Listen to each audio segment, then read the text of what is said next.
Buenos días, hermanos. Una bendición estar de nuevo acá juntos, reunidos. Continuamos con la historia de David en la clase número 9 y vamos a recordar un poco qué fue lo que vimos en la clase anterior. Continúan las consecuencias de los pecados de David. Vimos que su hijo Absalón se levantó en rebelión y se declaró rey. También vimos que David fue traicionado por uno de los consejeros más respetados del reino. Recordarán a Ahitofel y un poco de lo que hablamos. Hoy vamos a hablar un poco más de Ahitofel. También Siba declaró otra traición por parte de Mefiboset. ¿Okay? Siba hizo el comentario y le dijo a David que Mefiboset se había ido y que no estaba presente. Y que se había ido con ciertas intenciones. David y su casa tuvieron que huir de Jerusalén por peligro de muerte. También David fue avergonzado con insultos y maldiciones por parte de Simei de la casa de Saúl. En resumen, tenemos a todo el pueblo sufriendo, temiendo por sus vidas, temiendo por el futuro, porque el futuro es incierto. Y esto no podemos perder la relación de que está todo un pueblo sufriendo y todos sabemos dónde empezó esto. En el pecado de un hombre. Vamos también a recordar un poco de dónde estábamos geográficamente en la historia. Tenemos que Absalón estaba por entrar a Jerusalén, estaba muy cerca de Jerusalén, y tenemos a David esperando noticias cerca del río Jordán. Todavía no lo ha cruzado en este momento. La distancia ahí son unos 30 kilómetros más o menos. Para tener una idea de la urgencia, de lo cerca que realmente están. David está en los vados del desierto, como dice 2 Samuel 15:28, aproximadamente a 30 kilómetros de distancia, esperando las noticias. Usai regresó a la ciudad con una misión. Recordarán cuando David se encontró con Usai, todas las instrucciones que le dio. Usai regresó a Jerusalén. También tenemos Sadoc y Abiatar, los sacerdotes, que llevaron el arca a Jerusalén. Ellos estaban llevando el arca, pero David les dijo, no, deténganse, el arca pertenece a Jerusalén. Y se puso en manos de Dios. Entonces Sadoc y Abiatar regresaron a Jerusalén y con ellos después sus hijos. Ahimás, hijo de Sadoc, y Jonatán serían los mensajeros. En el plan que hizo David con Usai, él ahí mencionó que Ahimás y Jonatán serían los mensajeros, que Usai podía comunicarse utilizando a Sadoc y Abiatar y a sus hijos para comunicarse con David. Y de nuevo, Absalón en ese momento está entrando en Jerusalén. Esto es la segunda parte del capítulo 16, lo que vamos a ver. Y hoy vamos a cubrir capítulos 17 y el 18 también. Vamos a hacer, en estos capítulos hay varias secciones que son realmente contexto, entonces hay bastante de lectura, pero hay otras donde sí requiere un poco de análisis que ahí nos vamos a detener. Entonces, en 2 Samuel 16:15, y Absalón y toda la gente suya, los hombres de Israel, entraron en Jerusalén, y con él Ahitofel. Aconteció luego que cuando Usai Arquita, amigo de David, vino al encuentro de Absalón, dijo Usai, ¡viva el rey, viva el rey! Claro, Absalón, conociendo a Usai, entonces le contesta, y Absalón dijo a Usai, ¿es este tu agradecimiento para con tu amigo? ¿Por qué no fuiste con tu amigo? Noten acá, por favor, la cantidad de veces que se menciona amigo. Era tal la relación que tenían Usai y David que todo el mundo sabía que eran amigos. Esto es una pregunta para nosotros como cristianos. ¿Cuánta gente sabe que nosotros somos amigos o seguidores de Jesucristo? ¿Se nota?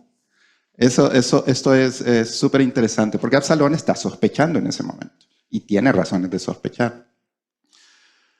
Y Usai respondió a Absalón, no, sino que de aquel que eligiere Jehová y este pueblo y todos los varones de Israel, de aquel seré yo y con él me quedaré.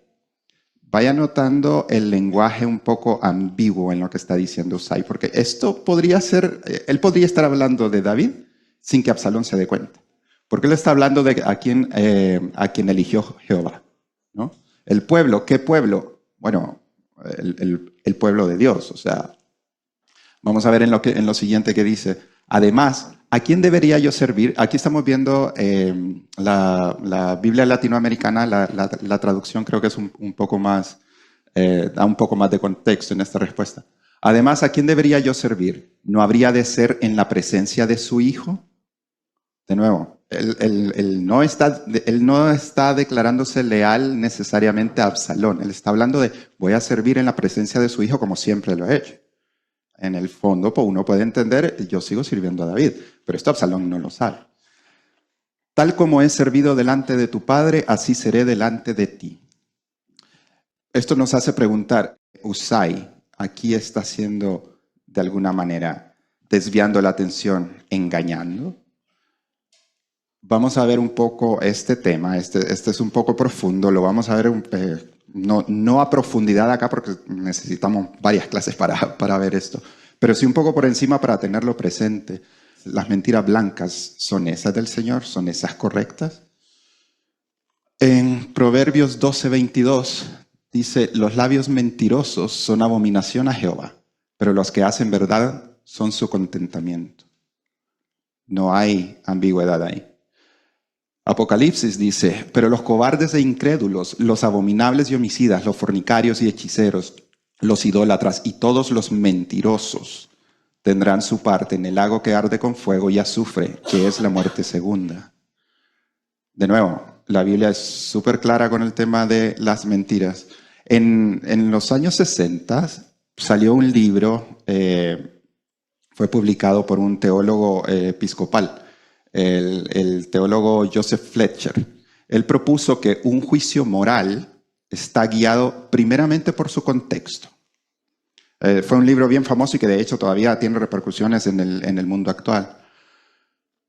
Él sostenía que el amor ágape, todos sabemos que hay varios tipos de amor, ¿no? Eros, storge, el filial, en este caso el ágape, que es el que Dios tiene por nosotros. Ese amor es la medida que determina lo bueno o lo malo. ¿Suena bien hasta acá? Que con esto Fletcher decía estar expresando mejor la noción de ama a tu prójimo. Él en su pensar estaba queriendo dejar que el amor era por sobre todo. Y ya vamos a ver las repercusiones que eso puede tener, porque en principio suena bien, en principio uno puede estar de acuerdo, pero vamos a ver primero 6 claves de este pensamiento que él mismo expuso. Lo único bueno es el amor. Una acción es buena si produce el resultado que más refleja amor. También dijo, la norma que rige la decisión cristiana es el amor, nada más. Con esto él está dejando de alguna manera fuera el tema de las leyes. Y eso es un tema también un poco peligroso, porque está basándolo todo solo en el amor, pero ¿en qué amor? Ya vamos a ver. También dijo, amor y justicia son lo mismo. Siempre es necesario considerar la intención detrás de cada acción. Aquí le está diciendo de una u otra manera que las intenciones, hay que ver primero la intención para determinar si lo que se hizo era bueno o malo. Además, él comentaba que la justicia no es más que una distribución del amor. Y aquí viene lo interesante. No sé si ya les empieza a hacer ruido, pero vamos a ver estas últimas. El amor quiere el bien del prójimo, nos agrade o no. Esto es completamente entendible, uno puede estar de acuerdo, pero vamos a ver estas. Solo el fin justifica los medios. Ok, creo que todos entendemos lo que esto significa. Y la última, las decisiones se toman dependiendo de la situación.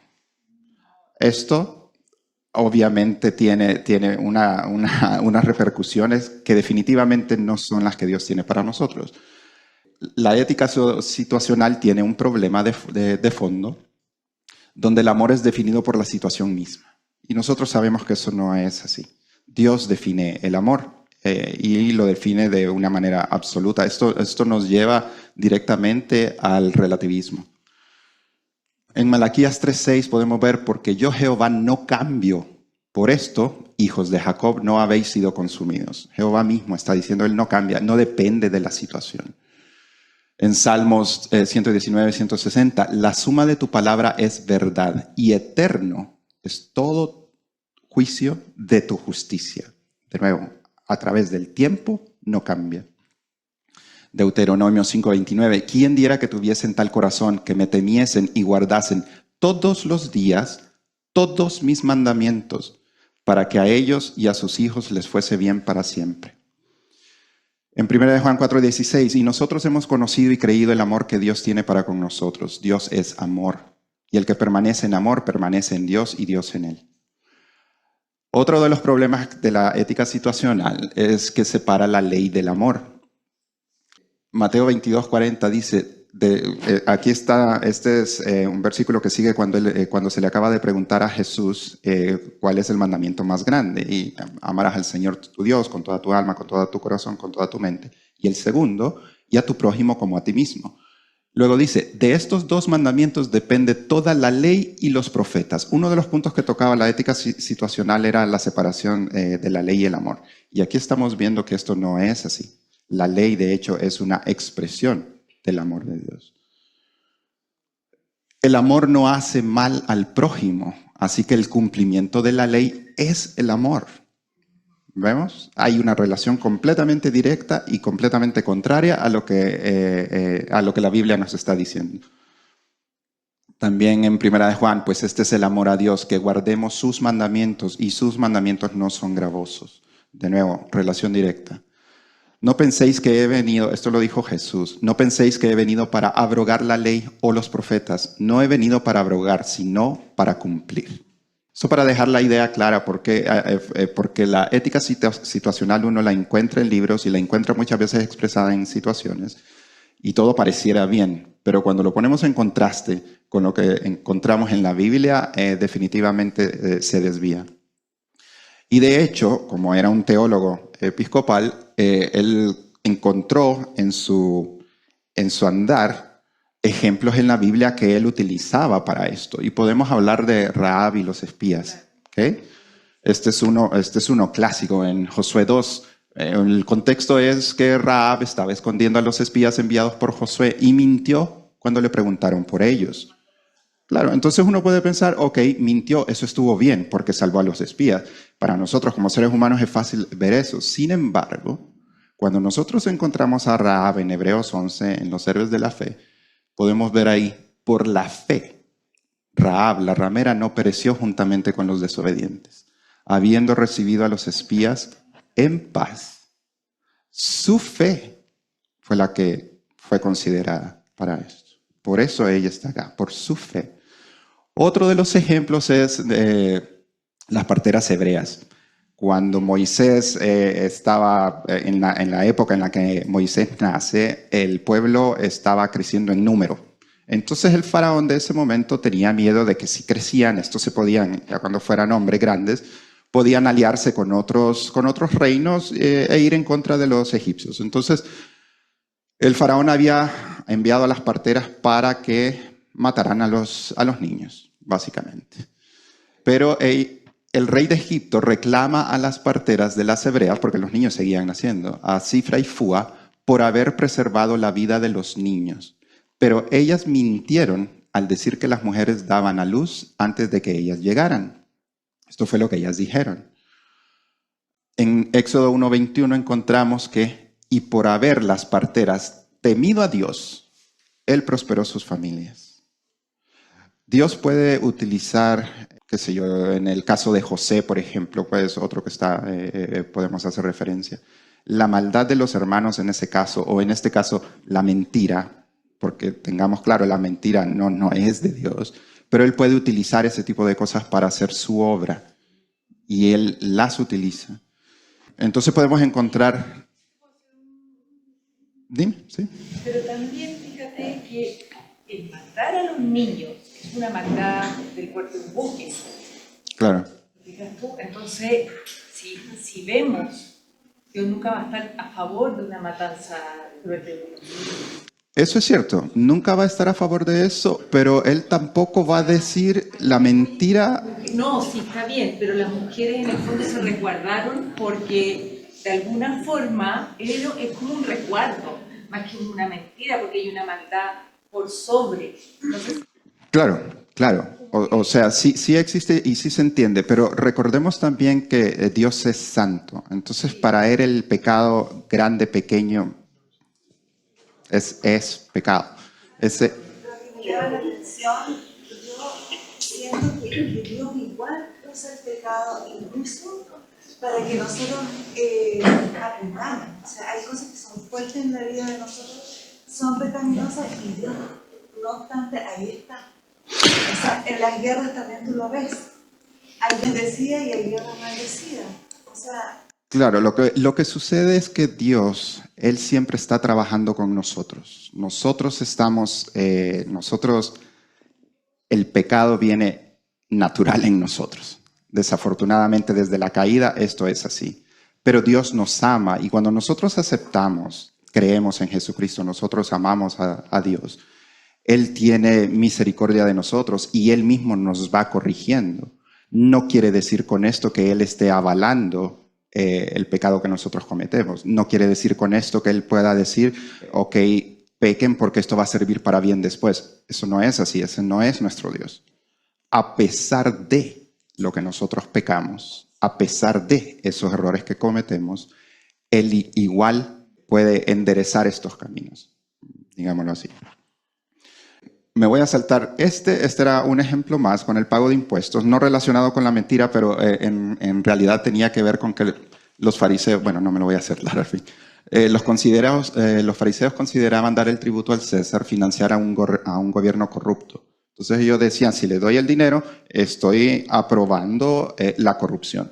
Pero Jesús, Él dejó claro, respondiendo Jesús les dijo, dad a César lo que es de César y a Dios lo que es de Dios, y se maravillaron de él. Y en Romanos 13 también podemos ver con mucho más detalle, Pablo describe ahí, cuál tiene que ser nuestro actuar con respecto al gobierno.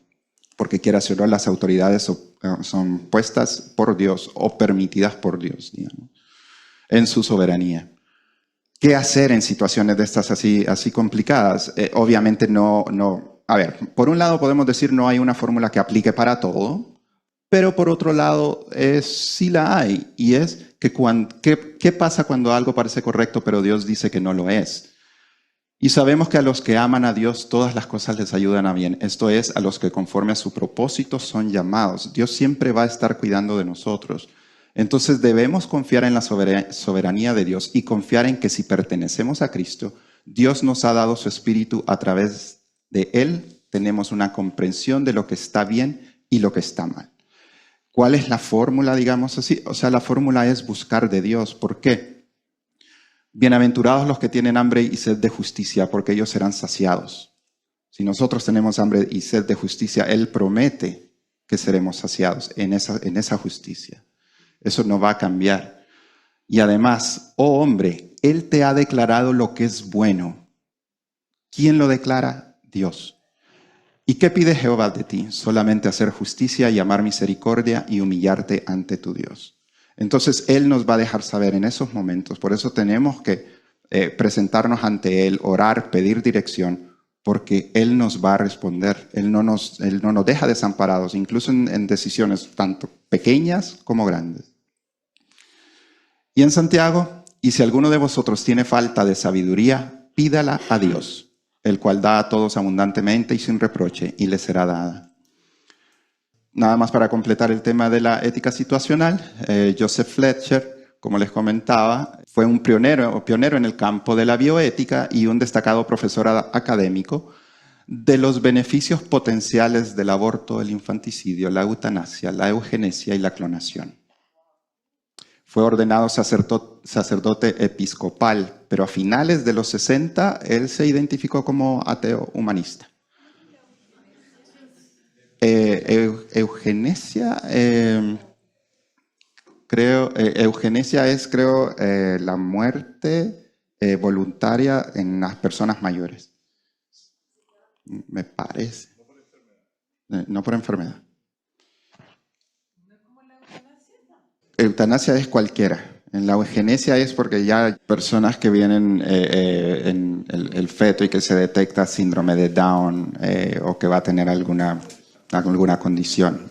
Entonces, más que todo este tema y por qué entrar a tocarlo un poco es porque en cuestiones de ética hay muchas cosas donde nosotros estamos así como... y tiene que ser prioridad para nosotros buscar a Dios, porque el amor realmente es un atributo de Dios, igual que su santidad, como les comentaba. No pueden estar separados, no puede ser que por hacer amor, entonces que estamos haciendo algo que no va de acuerdo con la santidad de Dios. No existe eso. Entonces debemos buscar actuar con amor, pero tal y como Dios lo enseña. De lo contrario, no es verdadero amor. Vamos a continuar ahora con el consejo de Ahitofel, siguiendo con 2 de Samuel. Ese tema, como les comentaba, por el tema de Usai, de lo que estaba haciendo, para que tengamos claro lo que está detrás. En 2 de Samuel 16:20, entonces dijo Absalón a Ahitofel, dad vuestro consejo sobre lo que debemos hacer. Y Ahitofel dijo a Absalón, llégate a las concubinas de tu padre, que él dejó para guardar la casa. Y todo el pueblo de Israel oirá que te has hecho aborrecible a tu padre, y así se fortalecerán las manos de todos los que están contigo. Este es el consejero de Ahitofel. Podemos encontrar el grado de rencor que tenía para con David. Entonces pusieron para Absalón una tienda sobre el terrado, y se llegó Absalón a las concubinas de su padre ante los ojos de todo Israel. Se está cumpliendo la profecía de Natán.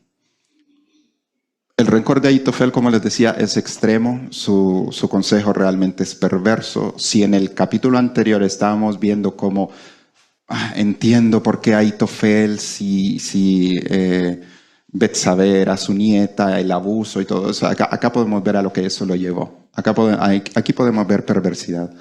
También, una cosa para notar, el terrado donde se levanta la tienda, ese es el mismo terrado desde donde David vio a Betsabé. Tomar las concubinas de David también tenía una implicación política. Esto era equivalente a tomar el trono y no había posibilidad de retorno. En esa época el harem de los reyes era propiedad, entonces una vez que se tomaba, se estaba tomando la propiedad del rey y con eso se estaba tomando el trono. Como había comentado, la profecía se sigue cumpliendo, por lo cual ahora no se apartará jamás de tu casa la espada, por cuanto me menospreciaste y tomaste la mujer de Urías Heteo para que fuese tu mujer. Así ha dicho Jehová, he aquí, yo haré levantar el mal sobre ti de tu misma casa, y tomaré tus mujeres delante de tus ojos, y las daré a tu prójimo, el cual yacerá con tus mujeres a la vista del sol. La profecía de Natán no son instrucciones morales ni respaldo divino para los actos que hombres perversos van a cometer. Esto no es que Dios está dando la orden de vaya y haga. No, esto no es así, ese no es nuestro Dios. Stuart lo explicó bastante bien en la clase número 7. Vamos a tocarlo nada más un poco por encima porque ya lo había explicado, pero para hacer una referencia que pueden ver de nuevo esa. Pero esto es una sentencia, un anuncio judicial de lo que el pecado de David desataría. Él estaba anunciando qué es lo que iba a pasar por ese pecado. No es que él estaba mandando y que sucediera esto. Ya vamos a ver un poco del lenguaje también. Como les decía, Dios no está ordenando el asesinato o pecado sexual en la casa de David, lo está anunciando. Ahora, Dios es inmoral porque noten las expresiones. Yo haré levantar y tomaré tus mujeres y las daré a tu prójimo.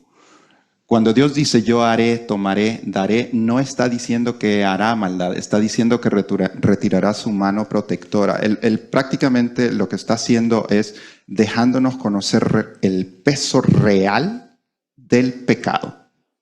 Porque Él continuamente en su gracia está evitando que nosotros tengamos el peso que realmente corresponde. El yo haré esto es lenguaje judicial, no es respaldo ético.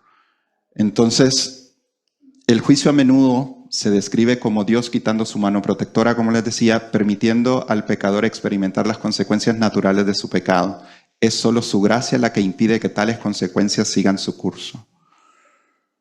Seguimos con el consejo de Ahitofel, y el consejo que daba Ahitofel en aquellos días era como si se consultase la palabra de Dios. Así era todo consejo de Ahitofel, tanto con David como con Absalón. Cuando sirvió a David, el consejo de él era muy apreciado, un hombre muy inteligente, eso está claro, y ahora sirviendo a Absalón. Pasamos al capítulo 17. Entonces Ahitofel dijo a Absalón: yo escogeré ahora 12,000 hombres, y me levantaré y seguiré a David esta noche, y caeré sobre él mientras está cansado y débil de manos, y lo atemorizaré, y todo el pueblo que está con él huirá, y mataré al rey solo.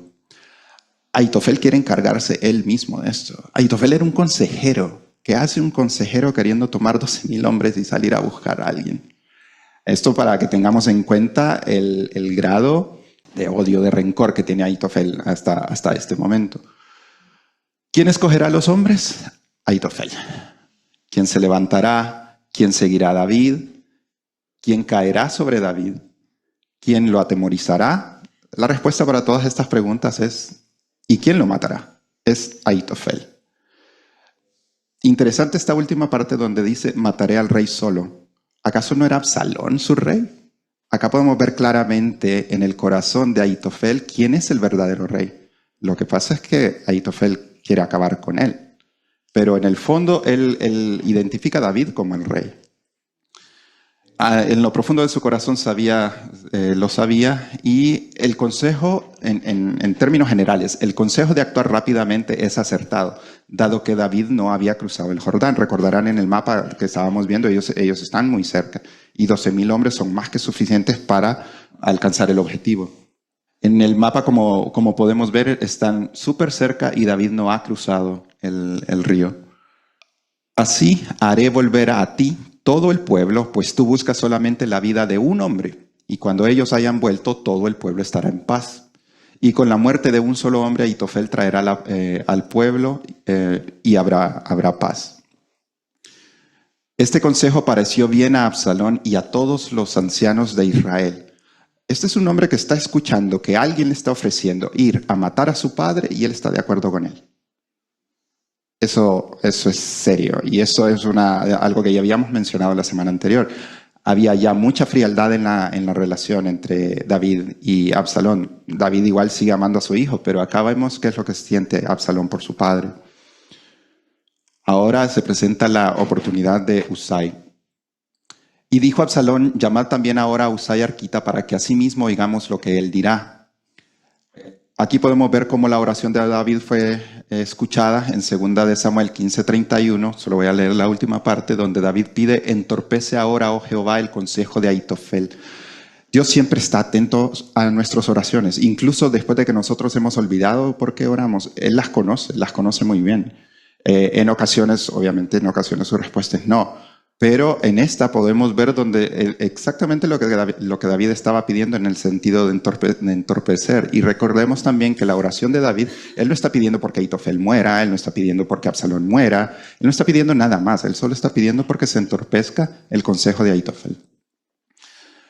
Cuando Husai vino a Absalón, le habló a Absalón diciendo: así ha dicho Ahitofel, ¿seguiremos su consejo o no? Di tú. Entonces Husai dijo a Absalón: el consejo que ha dado esta vez Ahitofel no es bueno. Con todo respeto. Siempre él aconseja bien, pero esta vez no. Y añadió Husai: tú sabes que tu padre y los suyos son hombres valientes, y que están con amargura de ánimo, como la osa en el campo cuando le han quitado sus cachorros. Además, tu padre es hombre de guerra y no pasará la noche con el pueblo. Cierto todo. En cuanto a lo que hemos visto de la historia de David, uno puede decir: es que este es David. Claro, Husai se acaba de encontrar con David en la cumbre del Monte de los Olivos, descalzo, de luto, sufriendo. Pero él está presentando al David que todo el mundo conoce. He aquí, él estará escondido en alguna cueva o en otro lugar. Y si al principio cayera en alguno de los tuyos, quien quiera que lo oyere dirá: el pueblo que sigue a Absalón ha sido derrotado. Y aún el hombre valiente, cuyo corazón sea como corazón de león, desmayará por completo, porque todo Israel sabe que tu padre es hombre valiente y que los que están con él son esforzados. Aconsejo pues que todo Israel se junte a ti, desde Dan hasta Beerseba. Esa es una expresión que incluye todo el país. ¿Ok? Ahitofel mencionó que tenían 12,000 hombres acá, pero él está diciendo, no, eso no es suficiente. Vamos a traerlos todos. En multitud como la arena que está a la orilla del mar, y que tú en persona vayas a la batalla. Esto es clave para un hombre tan orgulloso como Absalón. Ahitofel le había ofrecido ir él, pero aquí está escuchando Absalón que puede ser él quien vaya al frente. Entonces le acometeremos en cualquier lugar en donde se hallare y caeremos sobre él como cuando el rocío cae sobre la tierra, y ni uno dejaremos de él y de todos los que están con él. Y si se refugiara en alguna ciudad, todos los de Israel llevarán sogas a aquella ciudad y la arrastraremos hasta el arroyo, hasta que no se encuentre allí ni una piedra. ¿Quiénes acometerán? ¿Quiénes caerán sobre él? ¿Quiénes no dejarán ni uno? ¿Quiénes arrastrarán la ciudad que lo refugie? Obviamente el consejo de Usai le pareció agradable a Absalón. Pero, como vemos en Proverbios 8:13, quien teme al Señor aborrece lo malo. Yo aborrezco el orgullo y la arrogancia, la mala conducta y el lenguaje perverso. Dios obviamente le desagrada el orgullo. Tras el orgullo viene la destrucción y tras la humildad el honor. Entonces Absalón y todos los de Israel dijeron, el consejo de Usai arquita es mejor que el consejo de Ahitofel, porque Jehová había ordenado que el acertado consejo de Ahitofel se frustrara, para que Jehová hiciese venir el mal sobre Absalón. Jehová ya había decretado. Dijo luego Usai a los sacerdotes Sadoc y Abiatar, como habían establecido en el plan con David. Así aconsejó Ahitofel a Absalón y a los ancianos de Israel. Y de esta manera aconsejé yo. Por tanto, enviad inmediatamente y dad aviso a David diciendo, no te quedes esta noche en los vados del desierto, sino pasa luego el Jordán, para que no sea destruido el rey y todo el pueblo que con él está. Igual podía cambiar de parecer Absalón, así que Usai inmediatamente va y avisa a Sadoc y a Abiatar. Y Jonatán y Ahimaas estaban junto a la fuente de Rogel. Esto es más o menos acá al sur, fuera de la ciudad, donde se encuentran el valle de Hinnom y el valle de Cedrón. Y fue una criada y les avisó, porque ellos no podían mostrarse viniendo a la ciudad. Y ellos fueron y se lo hicieron saber al rey David. Pero fueron vistos por un joven, el cual lo hizo saber a Absalón. Sin embargo, los dos se dieron prisa a caminar y llegaron a casa de un hombre en Baurim, 12 kilómetros al norte de Jerusalén, que tenía en su patio un pozo, dentro del cual se metieron. Y tomando la mujer de la casa una manta, la extendió sobre la boca del pozo y tendió sobre ella el grano trillado, y nada se supo del asunto. Llegando luego los criados de Absalón a la casa de la mujer, le dijeron, ¿dónde están Ahimaas y Jonatán? Y la mujer les respondió, ya han pasado el vado de las aguas. Y como ellos los buscaron y no los hallaron, volvieron a Jerusalén. Y después que se hubieron ido, aquellos salieron del pozo y se fueron y dieron aviso al rey David diciéndole, levantaos y daos prisa a pasar las aguas, porque Ahitofel ha dado tal consejo contra vosotros. El vado obviamente es una parte seca donde se puede cruzar a pie. Y ellos ya estaban ahí solo esperando noticias. Pero por la urgencia del asunto, obviamente el mensaje es levántense y váyanse. Entonces David se levantó y todo el pueblo que con él estaba, y pasaron el Jordán antes que amaneciese. Interesante esta nota acá, ni siquiera faltó uno que no pasase el Jordán. Todos los que iban con David lograron cruzar. Mientras que hacía Absalón. Absalón estaba siguiendo el consejo de Usai. Mientras Absalón está en Jerusalén preparándose, David reinicia su camino antes de que amanezca. Absalón se queda, tal vez recogiendo más personas de su ejército, y esto le da el tiempo suficiente a David para continuar su camino. Ya vamos a ver en qué se refleja luego esto. Pero Ahitofel, viendo que no se había seguido su consejo, enalbardó su asno y se levantó y se fue a su casa, a su ciudad. Y después de poner su casa en orden, se ahorcó y así murió. Y fue sepultado en el sepulcro de su padre. ¿Por qué? Bueno, no creo que haya sido porque no siguieron su consejo, en el sentido de que no siempre se seguía el consejo de Ahitofel necesariamente, pero es que Ahitofel sabe cuáles son las implicaciones de lo que está sucediendo. Él sabe que con eso Absalón pierde. Él sabe que el momento era aquel para ir a buscar a David. Él sabe que él no tiene más futuro a Ahitofel, porque una vez que David regrese, no hay más futuro para Ahitofel. Y como habíamos visto, Ahitofel era un tipo de Judas, y esta era la parte que había dejado pendiente, porque acá se cumple. Esto es lo que pasó con Judas en Mateo 27:5. Y arrojando las piezas de plata en el templo, salió y fue y se ahorcó, igual que lo había hecho Ahitofel. Mahanaim.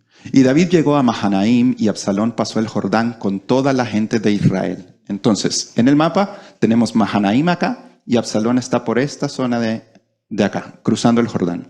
Estos son más o menos 170 kilómetros. Ya hay mucha distancia.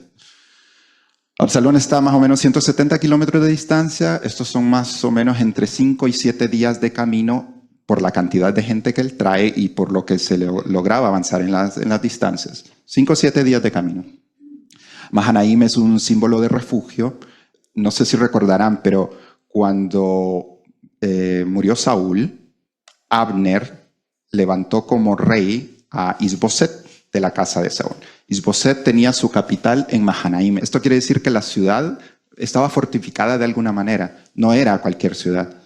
Y también, si nos vamos más atrás en Génesis, en Mahanaim Jacob se encontró con ángeles de Dios antes de ver a su hermano Esaú.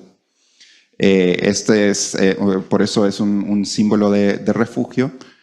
Podemos ver, Jacob siguió su camino y le salieron al encuentro ángeles de Dios, y dijo Jacob cuando los vio: campamento de Dios es este, y llamó el nombre de aquel lugar Mahanaim, que quiere decir dos campos o dos campamentos, probablemente porque estaba viendo su propio campamento y el campamento de Dios, los ángeles.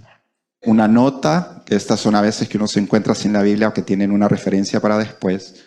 Y Absalón nombró a Amasa jefe del ejército en lugar de Joab. Recordemos que Joab está huyendo con David, pero no va con el ejército. Él va acompañándolo y además está la guardia real. Pero entonces Absalón, declarándose rey, está nombrando acá un nuevo jefe del ejército. Amasa era hijo de un varón de Israel llamado Itra, el cual se había llegado a Abigail, hija de Nahas, hermana de Sarbia, madre de Joab. O sea, era primo de Joab, Abisai, y además sobrino de David. Y acampó Israel con Absalón en tierra de Galaad. Ángeles en Mahanaim. Acabamos de ver el tema de los ángeles en Mahanaim. Luego que David llegó a Mahanaim, Sobi, hijo de Nahas, de Rabá, de los hijos de Amón, Maquir, hijo de Amiel, de Lodebar, y Barzilai, galaadita de Rogelim. ¿Quién es esta gente? Sobi era hermano de Hanún. No sé si recuerdan aquel rey al que David había enviado unos siervos porque su papá había muerto, y este rey, escuchando el mal consejo de sus consejeros, les cortó la barba, les cortó los vestidos. Bueno, ese era Hanún. Este es el hermano. También Maquir. ¿Dónde habíamos encontrado a Maquir? Cuando David le había pedido a Siba que si había alguien de la casa de Saúl a quien él pudiera hacer misericordia, y Siba le dijo, sí, un hijo de Jonatán, Mefiboset. ¿Dónde está? Está en Lodebar, en casa de Maquir.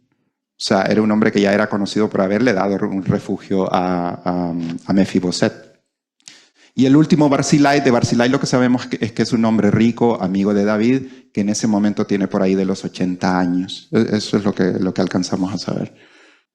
Trajeron a David y al pueblo que estaba con él camas, tazas, vasijas de barro, trigo, cebada, harina, grano tostado, habas, lentejas, garbanzos tostados, miel, manteca, ovejas y quesos de vaca, para que comiesen, porque decían, el pueblo está hambriento y cansado y sediento en el desierto. ¿Por qué leí toda esa lista de supermercado? Para que veamos que Dios se preocupa por cada una de las cosas que nosotros necesitamos. Hasta camas para que pudieran dormir. Y cada una de estas cosas a ellos les servían y las necesitaban para poderse recuperar. Dios estaba usando a estos hombres para que pudieran suplir todas las necesidades que estaban teniendo en este momento. Pasamos al capítulo 18. David pues pasó revista al pueblo que tenía consigo y puso sobre ellos jefes de millares y jefes de centenas. O sea, el ejército de lo que David tenía en cuanto a hombres de batalla ya llegaba a ciertos miles. Y envió David al pueblo una tercera parte bajo el mando de Joab, una tercera parte bajo el mando de Abisai, hijo de Sarbia, hermano de Joab, y una tercera parte al mando de Itai, geteo. Recordarán a Itai de la historia de cuando estaban escapando. Itai acababa de llegar, pero decidió quedarse con David. Y dijo el rey al pueblo: yo también saldré con vosotros. David ordena a sus tropas como tantas veces lo ha hecho antes, y las tropas están acostumbradas a esto. También David está haciendo lo correcto al querer ir con sus hombres. La vez que no hizo eso, se metió en un gran problema. Hoy lo está queriendo hacer. Ya están descansados, como podemos ver. El ejército de Absalón estaba como a 5 o 7 días. O sea, tuvieron tiempo de descansar y la comida que les habían llevado, ¿no? Mas el pueblo dijo: no saldrás, porque si nosotros huyéremos, no harán caso de nosotros. Y aunque la mitad de nosotros muera, no harán caso de nosotros. Mas tú ahora vales tanto como 10,000 de nosotros. Será pues mejor que tú nos des ayuda desde la ciudad. Ellos están entendiendo este tipo de batallas. Hay batallas que se ganan sitiando una ciudad, hay batallas que se ganan tomando un puente, sometiendo al otro rey, sometiéndolo a tributo y este tipo de cosas. Este no es un tipo de batalla de estos. Esta es una batalla como en los juegos de ajedrez, donde el único que gana, la única forma de ganar es cuando uno de los reyes cae. ¿Por qué? Es el hijo de David, se está declarando rey, estamos hablando de no pueden haber dos reyes. Este es el tipo de batalla y toda su gente lo entiende. Y probablemente David también lo entiende. Ya vamos a ver por qué. Entonces el rey les dijo: yo haré lo que bien os parezca. Y se puso el rey a la entrada de la puerta, mientras salía todo el pueblo de 100 en 100 y de 1000 en 1000. Y el rey mandó a Joab, a Abisai y a Itai diciendo: tratad benignamente por amor de mí al joven de Absalón. Por esto creo que David también entendía el tipo de batalla que esto era. Y él estaba todavía queriendo cuidar de su hijo. Y todo el pueblo oyó cuando dio el rey orden acerca de Absalón a todos los capitanes. Todo el pueblo lo oyó. Ya vamos a ver qué tiene que ver eso. Pero es interesante ver acá, Absalón, como habíamos dicho, Absalón quiere que muera un solo hombre, David. En contraste, David quiere que viva un solo hombre, su hijo Absalón. Salió pues el pueblo al campo contra Israel y se libró la batalla en el bosque de Efraín. En el bosque de Efraín está al norte del río Jaboc, aquí al norte de Mahanaim. No está en el área de la tribu de Efraín, pero el nombre sí lo tiene ahí al norte. Estas son unas fotografías más o menos de cómo está ahorita. Luego hablamos del por qué se las muestro, pero entiendo que en la época medieval esto fue devastado, pero ha vuelto a crecer la vegetación y ya hay árboles. De hecho, esta es la manera en la que si uno estuviera parado ahí es en uno de esos bosques. Ya van a ver la relevancia del por qué esto. Porque vamos a comparar las fuerzas opuestas en este momento. Absalón es muy experimentado en política, genial en la política. Yo creo que eso lo tenemos claro. Pero no tiene ninguna experiencia en batalla. Absalón está presente en la batalla. O sea, las posibilidades de que Absalón muera son mayores que 0. Existe una posibilidad. Amasa tiene poca experiencia militar comparada con Joab, Abisai e Itai. Y aproximadamente 20,000 hombres, que es una ventaja enorme en campo abierto. ¿Okay? David es muy experimentado en batalla y política. Probablemente él mismo eligió el terreno y si no, uno de sus comandantes.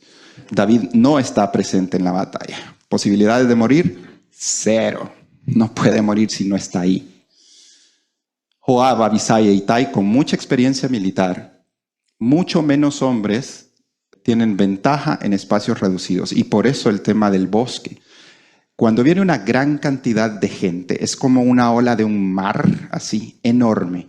Pero cuando están en un bosque se tienen que dispersar. Entonces, estratégicamente hablando, quien tenía la ventaja realmente eran los que tenían menos. Es más fácil para ellos moverse.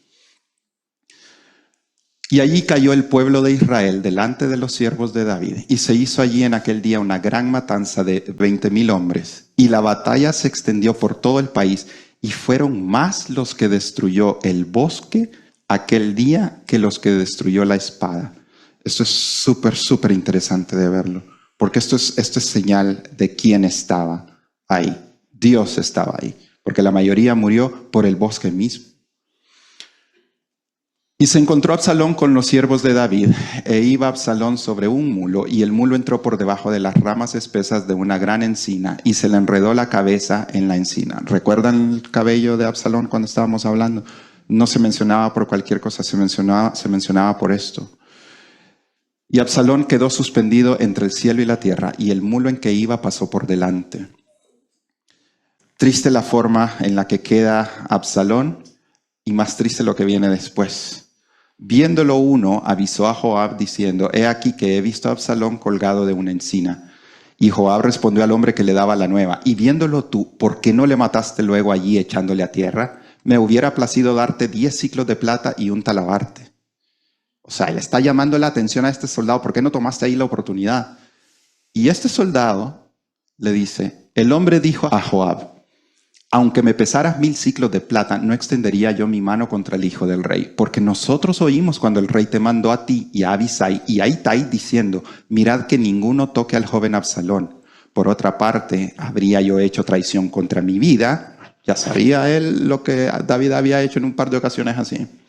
Pues que al rey nada se le esconde y tú mismo estarías en contra. Y probablemente él tiene razón. Ahora, yo trato de ponerme en los zapatos de él y él, claro, tiene razón, pero él está diciéndole esto al jefe del ejército, a un hombre conocido por perder el control fácil, mata sin ningún problema, y un soldado le está diciendo eso a él.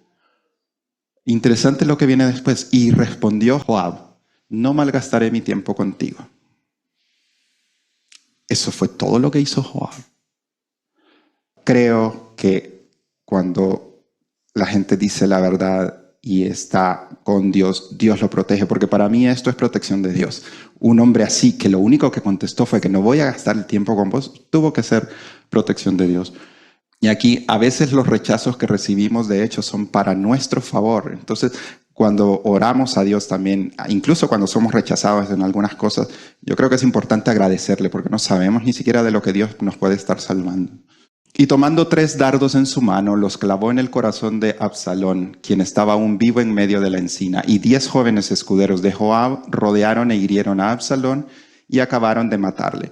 Entiendo que esta es una forma en la que los escuderos están cuidando de Joab, porque al todos ellos empezar a atacar el cuerpo de Absalón, realmente no se sabe quién lo mató. Era parte de cómo los escuderos protegían a sus líderes. Seguimos. Entonces Joab tocó la trompeta y el pueblo se volvió de seguir a Israel, porque Joab detuvo al pueblo. Tomando después a Absalón, le echaron en un gran hoyo en el bosque y levantaron sobre él un montón muy grande de piedras. Y todo Israel huyó y cada uno a su tienda. En el valle de Cedrón existe este monumento que se le llama la tumba de Absalón. También se le conoce como el pilar de Absalón. Sabemos que no es la tumba porque la Biblia describe muy bien que el cuerpo de Absalón quedó en el bosque de Efraín, quedó enterrado.